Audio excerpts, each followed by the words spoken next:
मो ना सुरेश चंद्र पट्टनायक संपादक कविश्व साहित्य संस्था आठगढ़ पाटना। दीर्घ 25 वर्ष धरी मु अनुष्ठान को परिचालित करुच्ची। प्रत्येक वर्ष आमर कविसूर्य जयंती उत्सव पालन करचु, कविसूर्यंकर तिरोधान दिवस पालन करचु।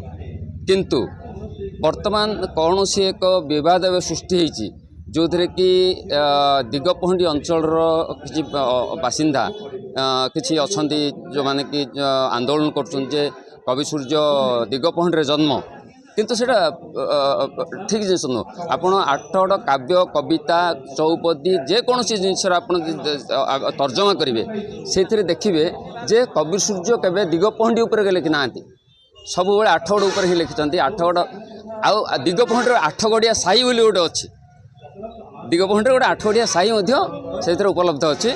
से आपण छांद चौपदी सर्प जणाण जेकोसी जिनस आप देखिए से कविसूर्य आठगढ़ ही जन्म होगी अच्छी। कविसूर्य जो तिरोधान है कविसूर्य जो तिरोधान है से दिन से ब्रह्मपुर थे। ब्रह्मपुर जाकि आठगढ़ शेष प्रयाण समय सी अनुरोध करते निजस्व लोक मानू जे मत नहीं कि आठगढ़ समाधि स्थापन करने जो थे कि कनक दुर्गा जो मंदिर जो से क्षीरपान करके विद्यालाभ करते ज्ञान अर्जन करते सेठू गोटे 50 मीटर दूर में समाधि स्थापन होती। तो वर्तमान किछि लोक कविसूर्य गोटे अच्छी आदर्श कविसूर्य ग्राम बोली गोटे योजना सरकार आसी से किसी स्वार्थनिशी लोक सेटा को हड़प करने जो दिन कि आम के जानू जे कविसूर्य जयंती उत्सव दिगपहंडी होती किंतु सब आप पेपर पढ़ुवे जो कविसूर्य आठगढ़ होती बोली।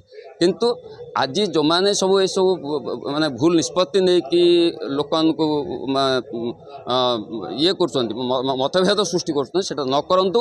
आउ प्रकृत में कविसूर्य कोट जन्म होती तार प्रकृत प्रमाण आम ऑलरेडी दे सारीचु, गवर्नमेंट को दे सारीचु, ग्रीवांसेल दे सारीचु।